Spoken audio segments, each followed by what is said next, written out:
possible vision. A spirit, too, needs fuel. It can run dry. Frank was the fuel. He gave me, in the hours of my own days, the reality of that sense of life which created the Fountainhead, and he helped me to maintain it over a long span of years when there was nothing around us but a grey desert of people and events that evoke nothing but contempt and revulsion. The essence of the bond between us is the fact that neither of us has ever wanted or been tempted to settle for anything less than the world presented in the Fountainhead. We never will. If there is in me any touch of the naturalistic writer who records real-life dialogue for use in a novel, it has been exercised only in regard to Frank. For instance, one of the most effective lines in The Fountainhead comes at the end of Part 2, when, in reply to Toohey's question, "Why don't you tell me what you think of me?" Roarke answers, "But I don't think of you." That line was Frank's answer to a different type of person in a somewhat similar context. "You're casting pearls without getting even a pork chop in return," was said by Frank to me in regard to my professional position. I gave that line to Dominique at Roarke's trial. I did not feel discouragement very often, and when I did, it did not last longer than overnight, but there was one evening, during the writing of The Fountainhead, when I felt so profound an indignation at the state of things as they are, that it seemed as if I would never regain the energy to move one step farther toward things as they ought to be. Frank talked to me for hours that night. He convinced me of why one cannot give up the world to those one despises. By the time he finished, my discouragement was gone. It never came back in so intense a form.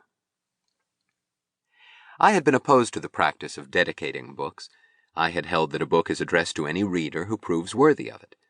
But that night I told Frank that I would dedicate The Fountainhead to him, because he had saved it. And one of my happiest moments, about 2 years later, was given to me by the look on his face when he came home one day and saw the page proofs of the book headed by the page that stated in cold, clear, objective print, "To Frank O'Connor."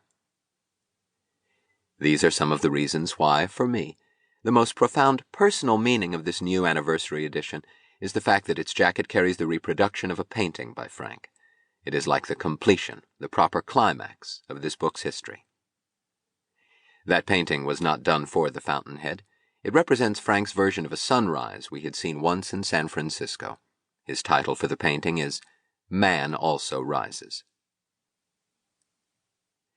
I have been asked whether I have changed in these past 25 years. No, I am the same, only more so. Have my ideas changed? No. My fundamental convictions, my view of life and of man have never changed, from as far back as I can remember.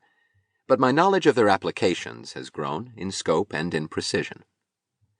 What is my present evaluation of The Fountainhead? I am as proud of it as I was on the day when I finished writing it. Was The Fountainhead written for the purpose of presenting my philosophy? Here I shall quote from The Goal of My Writing, an address I gave at Lewis and Clark College on October 1st, 1963. "This is the motive and purpose of my writing, the projection of an ideal man, the portrayal of a moral ideal as my ultimate literary goal, as an end in itself, to which any didactic, intellectual, or philosophical values contained in a novel are only the means. Let me stress this, my purpose is not the philosophical enlightenment of my readers. My purpose, first cause and prime mover, is the portrayal of Howard Roarke, or the heroes of Atlas Shrugged, as an end in himself. I write and read for the sake of the story. My basic test for any story is, would I want to meet these characters and observe these events in real life? Is this story an experience worth living through for its own sake?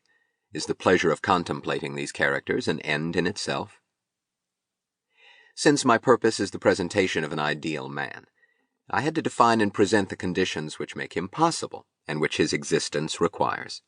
Since man's character is the product of his premises, I had to define and present the kinds of premises and values that create the character of an ideal man and motivate his actions, which means that I had to define and present a rational code of ethics. Since man acts among and deals with other men, I had to present the kind of social system that makes it possible for ideal men to exist and to function, a free, productive, rational system which demands and rewards the best in every man, and which is, obviously, laissez-faire capitalism. But neither politics nor ethics nor philosophy is an end in itself.